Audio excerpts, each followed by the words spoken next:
Huberman, eu sou professor de Relações Internacionais da PUC São Paulo, eh, estudo a questão palestina há mais de 10 anos já, publiquei vários artigos, tese, livro, enfim.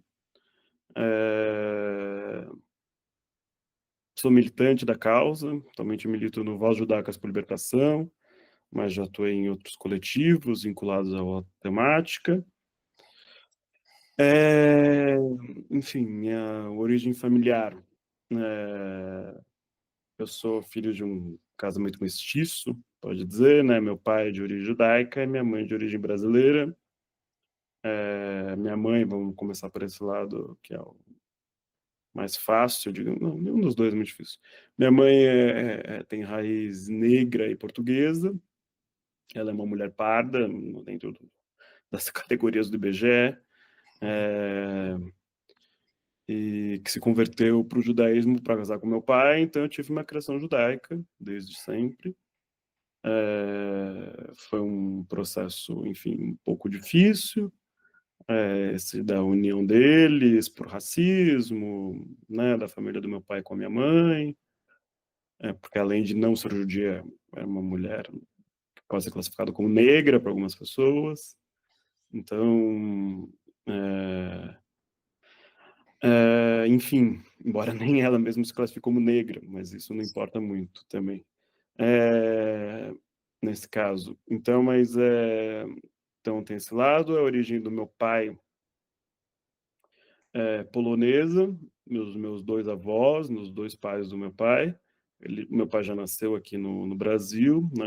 Meus avós conheceram aqui no Brasil. Eles moravam na mesma rua, no Bom Retiro, aqui em São Paulo, que é um bairro de imigração judaica, né? E os dois têm origem polonesa. O meu avô nasceu numa cidade relativamente grande, média, né, do sul da Polônia, na Cracóvia, e a minha avó nasceu e cresceu no Stelt. Stelt é um daqueles vilarejos exclusivamente judaicos, segregados, né, que eu não tenho certeza se quando ela cresceu, não, aquilo com certeza já não era mais Rússia, mas não lembro, não sei se antes da Primeira Guerra aquilo era Rússia ou Império Austro-Húngaro, né? De onde meu avô vem era Império Austro-Húngaro, que a Rússia não existia antes da Primeira Guerra, né? E acho que de onde minha avó vem era Rússia, eu acho. Mas ambos, quando nasceram, já existia a Polônia, nos anos 20, né? Pós-Primeira Guerra Mundial. E ambos vieram antes da guerra, para cá nos anos 30, com a ascensão do nazifascismo. Ambos fugiram, né, e as suas famílias, enfim. Minha avó era bem criança, meu avô acho que já era um adolescente, e vieram para cá, se conheceram, e é isso. E você cresceu, por exemplo, em contato com a comunidade? Você cresceu religioso? Como que foi? Religioso não, zero, Não, nunca fui, zero? minha família nunca foi, de nenhum lado, assim. Uhum. Meus avós paternos, né, judeus, eles eram zero religiosos, os amigos dele, os amigos do meu pai, nunca teve nenhuma vivência religiosa, em nenhum aspecto. Tô falando religiosa no sentido mais ortodoxo do termo, Sim, né? sim. Embora você tinha essa vivência, essa experiência com a religião, que era algo mais comunitário, eu diria, Uhum. né? Eu não estudei em colégio judaico, né? Por causa a minha mãe não gostava dessa ideia, mas eu frequentei, exceção do colégio, eu frequentei todos os espaços possíveis da comunidade judaica aqui em São Paulo, né? Clube como Hebraica, movimento juvenil, como Hebraiqueino, né? Fiz bar mitzvah, né, numa sinagoga aqui em São Paulo, que era dirigida, de uma forma geral, iam fazer bar mitzvah lá judeus que não faziam escola judaica, né? Eu não era exceção, tinha vários casos. Que é a comunidade Shalom, que é uma sinagoga mais reformista, né? Aqui em São Paulo. E fiz bar mitzvah, e, enfim, né? Tive várias experiências dentro da comunidade até, enfim, meados da minha adolescência, né? Quando eu acho que minha vivência comunitária meio que passa a se restringir mais à minha família num determinado momento, né? Acho que já mais próximo assim da fase adulta. Mas a gente sempre teve celebrações, né, das festas mais importantes, né, como o Rosh Hashanah, o Yom Kippur, o Pesach, mas, por exemplo, a gente nunca celebrou Shabbat na minha vida, assim. Uhum, Tanto que todas as minhas experiências de celebrar Shabbat são da vida adulta, por diversas outras razões, assim, já. uhum. É, mais ou menos isso. E assim, então os teus avós, por exemplo, que vieram da Europa, eles já tinham uma origem secular, digamos, eles não eram religiosos também? Não, não eram religiosos. Meu pai já me disse que o meu avô, pelo que eles sofreram de antissemitismo lá na Europa, meio que abdicaram da feição da religiosidade, assim, Uhum, né? Você não abdicou do judaísmo porque, de uma forma geral, o judaísmo não era entendido como algo possível de ser abdicado, né? sim, sim. É, pelo judaísmo ser algo mais étnico-cultural, assim, do que somente uma religião. Então, era uma vivência extremamente secular, se não ateia, digamos assim. Não era ateia, mas, enfim, extremamente secular. É, onde as histórias religiosas não eram levadas muito a sério, assim, Uhum, sempre com muita ironia, muito sarcasmo, né? É, é, é, então, zero religiosidade. Mas foi importante, por exemplo, eu fazer bar mitzvah para os meus familiares. Eu não queria fazer, mas minha avó meio que forçou meu pai a me forçar e eu fiz. Então, tinha esse aspecto, ao mesmo tempo, super secular, mas de tradições importantes que tinham que ser mantidas, assim, sim, sabe? sim. Mais Uhum, ou menos nada muito diferente que eu vejo com algumas famílias católicas, em que, enfim, fazer a primeira comunhão é algo importante, sabe? É mais ou menos isso. Não significa que você vai passar a comunhar, né? sim. Assim como não significou que eu passei a frequentar sinagogas. Uhum, Pelo contrário, nunca mais frequentei. A gente ia para a sinagoga uma vez por ano no Yom Kippur. Então, isso é uma vivência muito comum com praticamente todos os judeus que eu conheço, assim, uhum, aqui em São Paulo. Eu conheço quase nenhum judeu que tem uma vivência muito mais religiosa, assim, porque geralmente esses judeus que têm uma vivência mais religiosa, eles vivem uma comunidade mais fechada, né? Não frequentam tantos esses espaços mais secularizados que onde eu frequentei, assim. Minhas amizades da hebraica nunca foram de pessoas mais religiosas, enfim. Então, é mais ou menos isso. uhum. Mas assim, até isso que você falou, por exemplo, ao contrário do católico, não, né, existe uma associação muito forte do judeu como grupo étnico, assim, né, com etnia. Sim. Para você, na tua experiência, era uma coisa, uma memória assim que foi passada, uma identidade que foi passada para você, a ideia de ser judeu como grupo étnico, como fazer parte de um grupo, assim? Acho que não explicitamente dizendo nós somos um grupo étnico, assim, Uhum, sabe? Mas tinha uma coisa do pertencimento à identidade judaica como um traço identitário muito importante, muito forte, uhum, né? Tipo, eu sou judeu. Nós somos judeus. Isso, meu pai, meus avós, minha família, enfim, né? Isso era muito explícito. E tinha essa singularização, assim, não era somente religiosa nesse sentido, assim, sabe? Que vinha de vários outros costumes, como costume de comida, costume de certos filmes, costume de certos livros que a gente lia, sabe? uhum, De costumes e hábitos, assim, que não tinham vinculação com a religião, né? Mas tinha vinculação com a cultura, a cultura no sentido da alimentação, da erudição, né? uhum, Que não passava por uma dinâmica religiosa. Então, obviamente também a questão do antissemitismo, né? Nunca, não era um elemento muito importante, assim, na minha criação, tipo, nós somos perseguidos, não sei o que lá, nunca teve muito isso, mas isso era bastante ressaltado, assim. Tanto Uhum, que eu sempre me identifiquei como judeu, isso faz parte da minha identidade. Não precisei, em um determinado momento da minha vida, passar a me identificar como judeu, né? uhum, Isso é algo extremamente naturalizado, da mesma forma como eu sou homem, da mesma forma como eu sou brasileiro, da mesma forma como eu sou de classe média, né? Faz parte de uma série de hábitos e costumes que são extremamente naturalizados na minha vivência cotidiana. Então, eu colocaria dessa forma, né? Obviamente são construções sociais, mas construções sociais extremamente naturalizadas para mim. eu entendi. Então, assim, no teu caso, por exemplo, a ideia de um sofrimento coletivo não foi tão, na construção dessa identidade, não foi tão evidente, assim, não era Não, tão presente, não? não. E, por exemplo, Acho que o fato de eu ser um branco é algo muito mais forte, uhum, porque eu venho de uma família de classe média, relativamente próspera. O meu avô, enfim, ele veio para meus familiares vieram para cá para o Brasil sem eiras nem beira, né? Os meus avós de ambos os lados eram muito pobres na sua infância, né?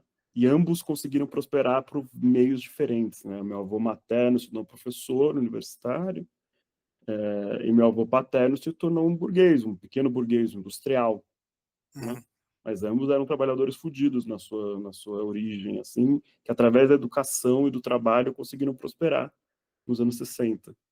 uhum, Então, que daí os meus pais já nasceram como classe média. sim, sim. Então, a gente sempre teve uma segurança econômica e uma segurança social, uma segurança política muito grande, enquanto brancos brasileiros, Uhum, né? No qual brancos brasileiros, a gente é um branco brasileiro particular, judeu, mas que aqui no Brasil a nossa experiência não é de perseguição, e acho que isso sempre foi muito maior do que qualquer história ancestral, né? Seja da perseguição no Egito, seja na perseguição no nazismo na Europa. uhum. Então, isso que você falou, até essa experiência do branco brasileiro, que tem uma particularidade assim, mas que apesar de tudo foi uma experiência sem essa perseguição, mas no caso, a tua experiência em São Paulo, eu não sei se como que é, porque eu sei de alguns casos em outras regiões do Brasil em que ocorria uma perseguição ou pelo menos assim uma marginalização do judeu que aqui se encontrava, né? Então, assim, no teu caso, em São Paulo, uma cidade maior, com uma comunidade grande, você nunca sofreu nenhum tipo De antissemitismo? de antissemitismo, até Sim, já sofreu. sim. Por exemplo, eu era o único judeu da minha turma da escola, né? E tinha uma outra pessoa que era o único negro. Nossos apelidos eram o judeu e o negro. Então, o negão, no caso dele. Uhum, Né? Então, obviamente, isso é antissemitismo. Né? Eu sofri antissemitismo.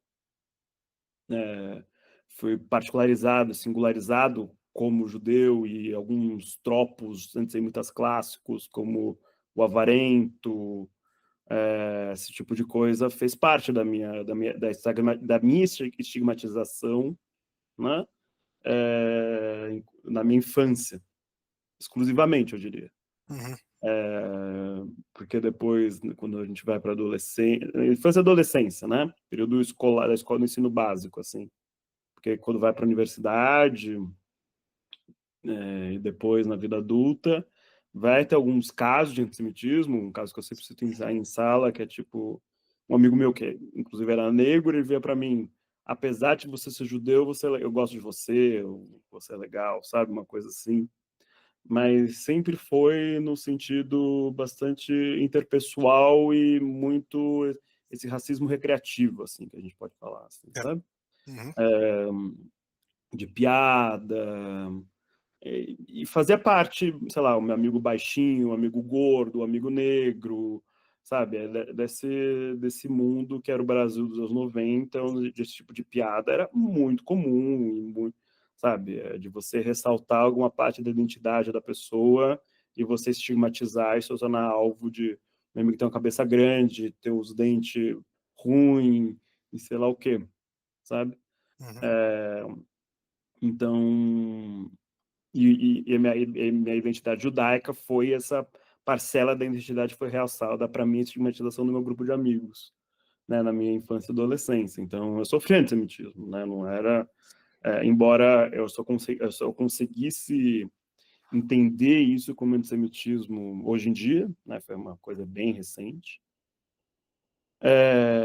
Mas ao mesmo tempo era bullying, né? Mas acho que nunca passou de bullying o antissemitismo, isso que eu quero Uhum. dizer, Entendi. né?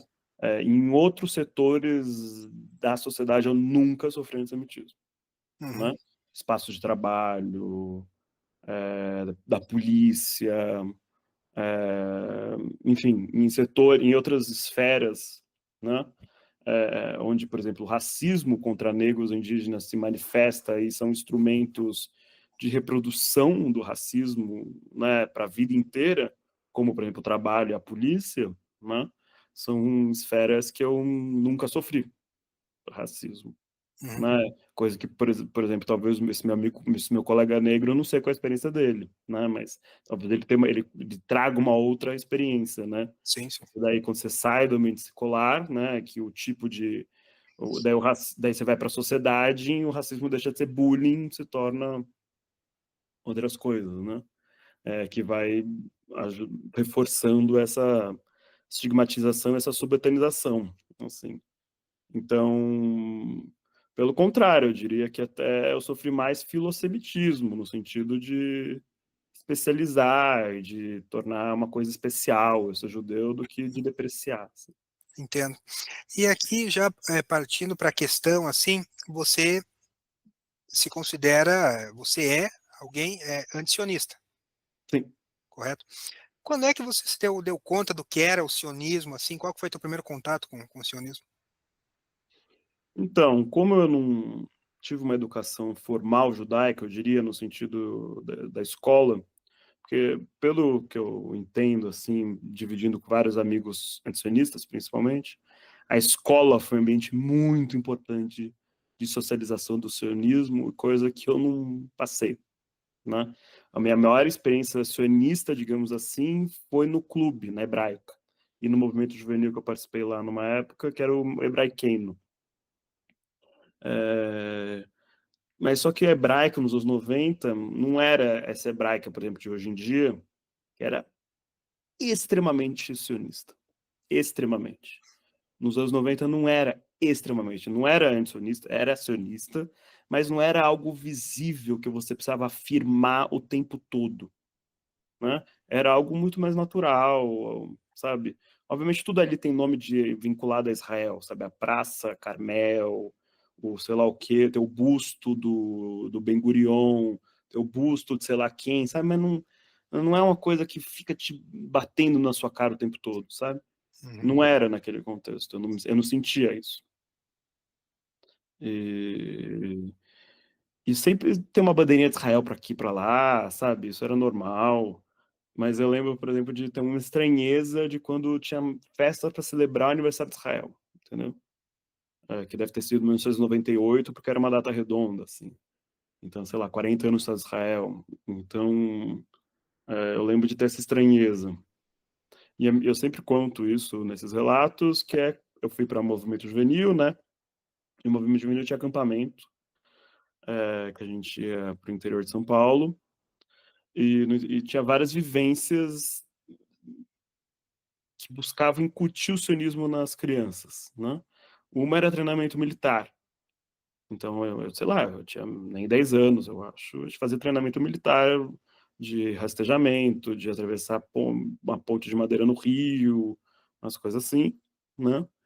E, e a outra coisa era os atentados, os sequestros, os atentados terroristas, né? Que crianças eram sequestradas, né? No acampamento e ficavam sumidas, e isso causava um medo, né?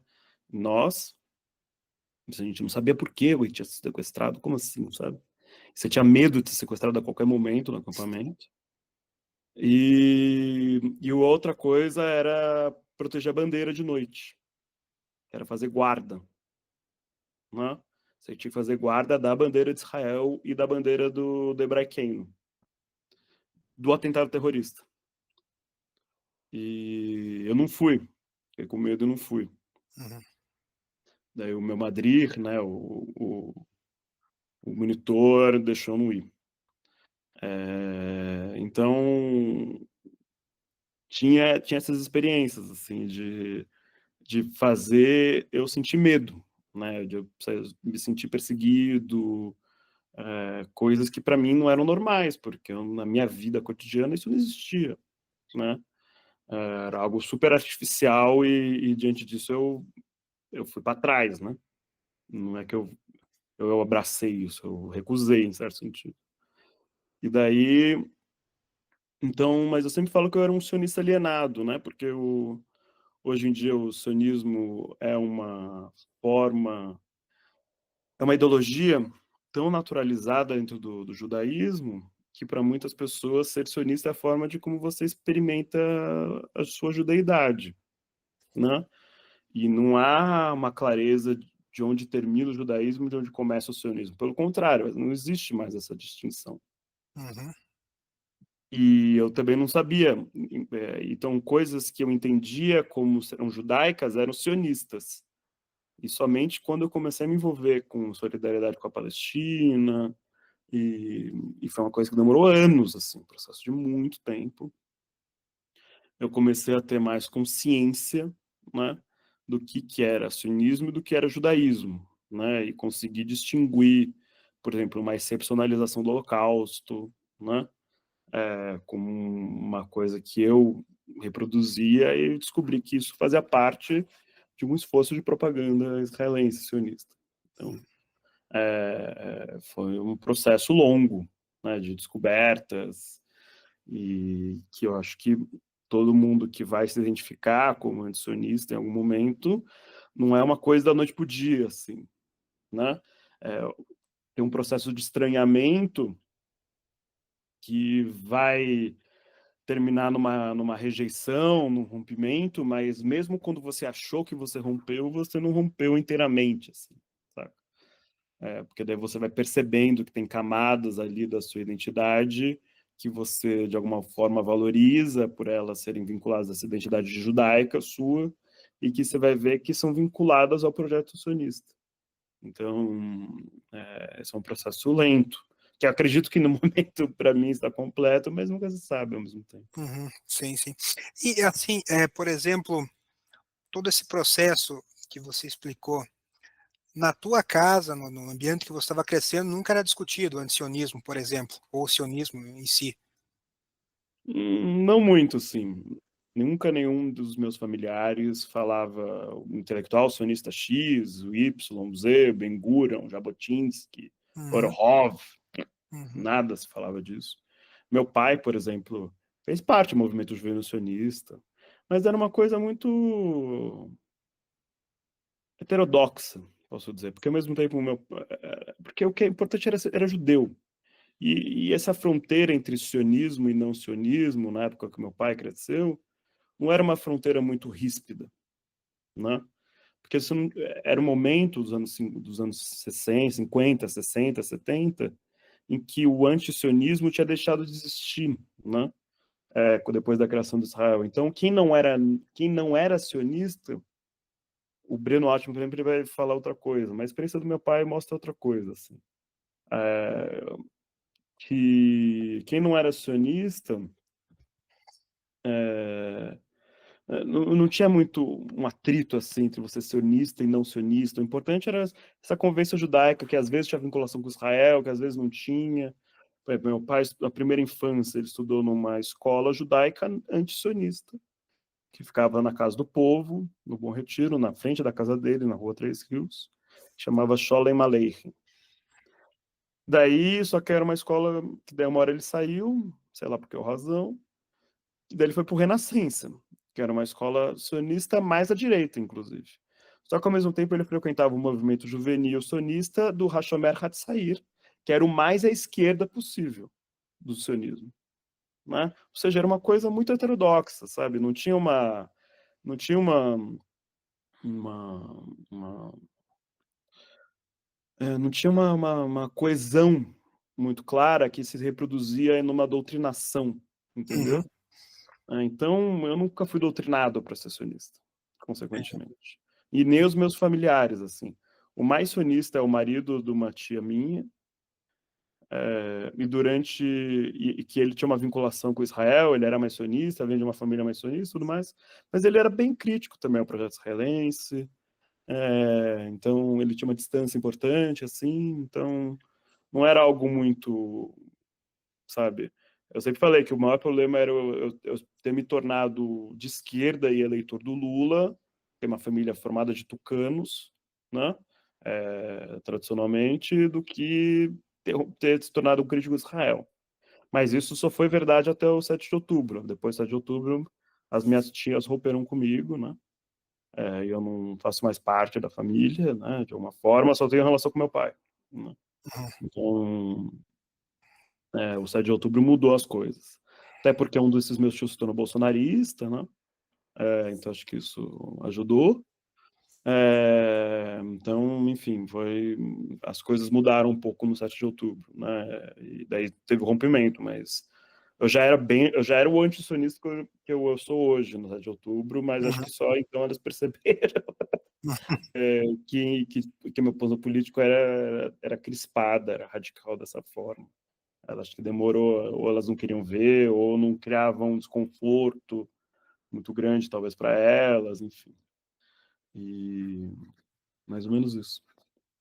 Até essa foi uma dificuldade que a gente encontrou para conseguir convencer algumas pessoas que se consideravam assim antisionistas a dar o depoimento, que era justamente esse medo da represália na comunidade, a represália dentro da própria família. E você falou da tua família, por exemplo, desse distanciamento que aconteceu. Em algum outro meio social teu, você teve algum tipo de problema, de atrito, por se apresentar como antisionista? Meio acadêmico, profissional, etc.? É, não muito, não. Eu diria que o meu acadêmico, pelo menos os setores que eu frequentei aqui em São Paulo, né? Porque, putz, o meu orientador sempre foi muito, né?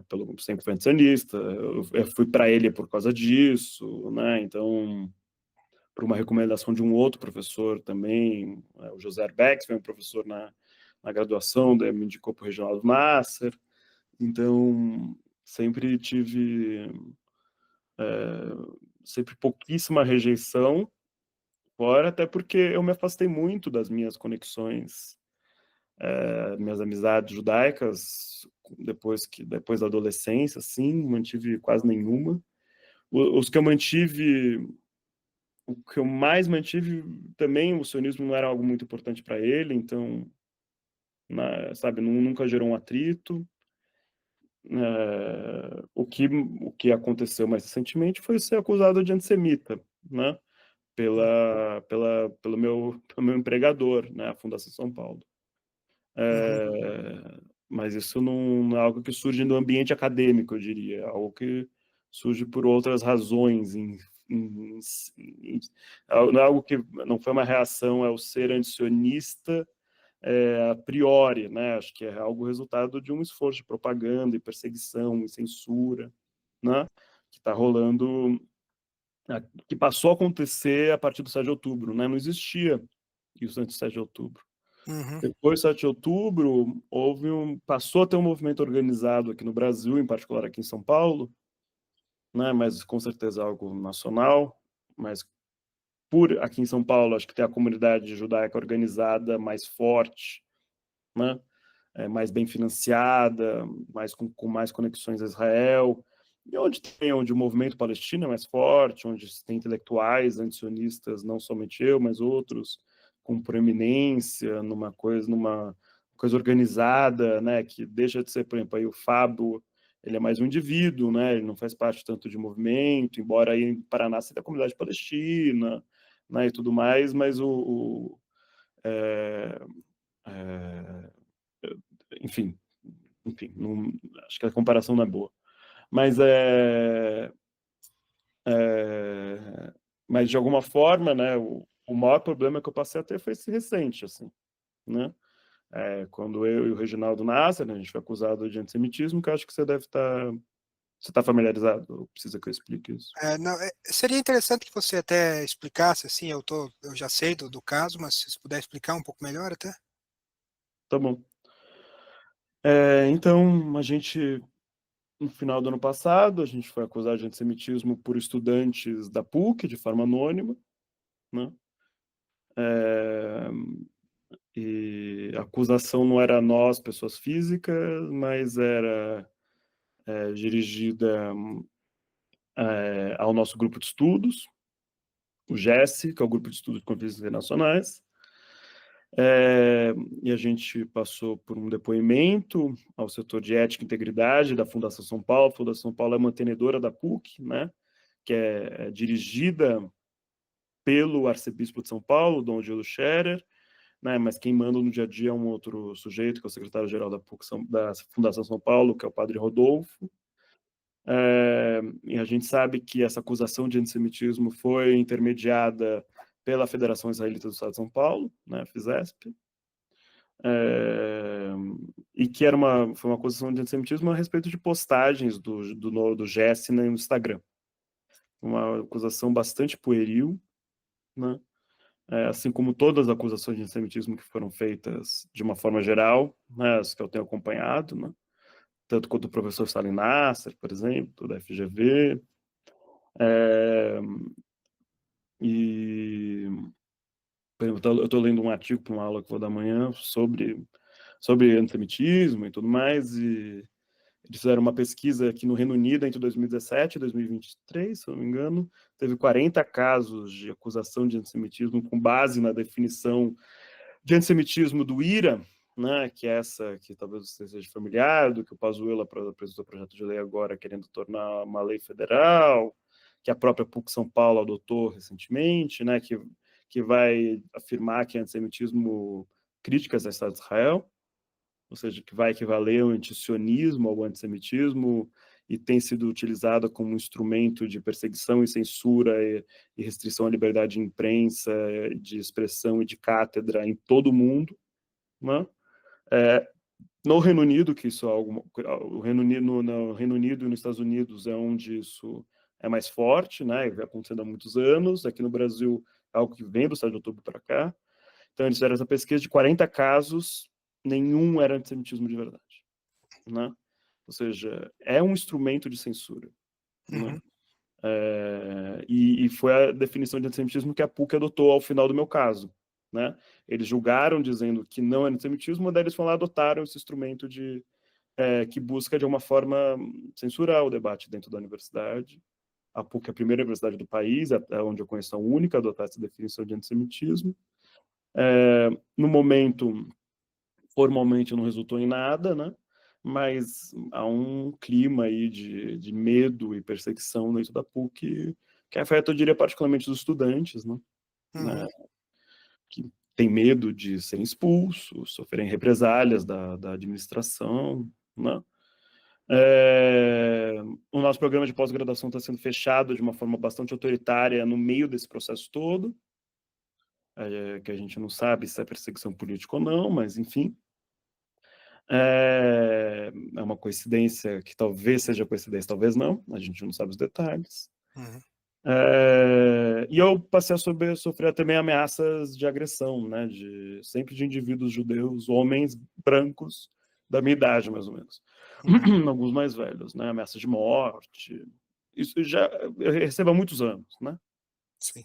Desde que eu meio que saí do armário, né? Mas eu nunca estive no armário, mas como eu comecei a me posicionar mais publicamente, sempre recebi ameaça. Mas do 7 de outubro para cá, cresceu em determinado momento e parou. Então, mas enfim, é uma forma de intimidação, principalmente online, mas também publicamente. Então, enfim. Tá certo. Então, até agora para finalizar, se você quiser falar um pouco dos grupos antisionistas que você participa, esses coletivos, até para poder divulgar, explicar um pouco para que possa se dar o espaço para essas vozes dissidentes assim dentro Uhum. desse cenário? Claro. Então, eu inicialmente me organizei politicamente, né, em movimento de solidariedade com a Palestina, que não tinha uma vinculação com a identidade judaica, né, como a FIP, que era uma rede educacional por direitos humanos na Palestina e Israel, que organizava viagens educacionais, né, para a Palestina. Eu atuei por muitos anos nessa organização. Atuei de alguma forma em outros grupos aqui em São Paulo, né, como o MOPAT, que era o Movimento Palestina para Todos, que era um grupo nem árabe, nem judaico, nem nada, ou seja, um grupo paulistano, brasileiro, né, em solidariedade com a Palestina. A gente ajudava, a gente atuou muito no auxílio aos refugiados sírios palestinos que chegaram, né, durante a guerra síria. É, e a primeira vez que a gente se mobilizou em torno da identidade judaica foi num ato em 2014, durante o ataque israelense a Gaza, que até então tinha sido maior, né, que na época morreram 4.000 palestinos em Gaza. A gente se mobilizou, a gente não era nem 10 pessoas, na frente do consulado israelense aqui em São Paulo, e gerou um barulho, assim. Então, de 2014 a 2023, foram 9 anos de algumas tentativas da gente conseguir se organizar em um coletivo judaico antisionista, que a gente fez algumas ações bastante episódicas, só que o grupo foi se formar realmente em novembro de 2023, né? Um mês depois do 7 de outubro, quando a gente conseguiu organizar mais de 10 judeus antisionistas aqui em São Paulo, e começou no primeiro momento a participar dos atos que aconteciam aqui em São Paulo, né? Essa foi a nossa primeira atuação bastante importante. E no segundo momento a gente começou a tentar fazer várias coisas. Ainda é um movimento que está se organizando, né? Mas uma atuação online importante, através do Instagram, eu diria, né? Tentando fazer... a gente fez ações de solidariedade, por exemplo, quando o presidente Lula foi acusado de antissemitismo, quando ele comparou o genocídio em Gaza ao Holocausto nazista. Então a gente tem uma atuação, principalmente nesse contexto, eu diria, para fora da comunidade judaica, né, no sentido, né, de solidarizar com a causa palestina, de atuar em conjuntos com partidos de esquerda. A gente teve uma mobilização importante em prol do embargo militar a Israel, né, a gente teve uma atuação importante em prol do embargo energético, né, de venda de petróleo, também defendendo cógenas nas relações diplomáticas. E a nossa atuação, enfim, eu diria que girou em torno disso, principalmente até o momento, né? O grupo não tem nem 2 anos, né? Então, a gente, inclusive, o grupo está passando por uma estruturação interna, né? Para começar a ter uma atuação política mais organizada, mais estratégica, né? Então, enfim, estamos passando por isso e a gente, enfim, a gente também atua em conjunto com organizações judaicas antisionistas fora do país, né? Eu diria que são os nossos principais aliados judaicos, porque aqui no Brasil tem poucos coletivos judaicos não sionistas ou anti-sionistas, né? No Rio tem um grupo chamado da Articulação Judaica de Esquerda, mas que não consegue ter uma atuação organizada constante, eu diria. Alguns integrantes desse grupo, que é o AGE, participam de um outro coletivo que é um pouco mais atuante, que é o Judeus e Árabes pela Paz, né? Mas fora do eixo Rio-São Paulo eu não vejo outros coletivos, acho que realmente não existe. Mas tem indivíduos espalhados, a gente tem contato com vários indivíduos, e a gente tem contato com organizações na Argentina, em Portugal, na Inglaterra, principalmente nos Estados Unidos, e também em Israel, né? De judeus antisionistas, que a gente faz parte de organizações globais, né, que buscam fortalecer, trocar experiências, né, nesse sentido, né? Então, É, mais ou menos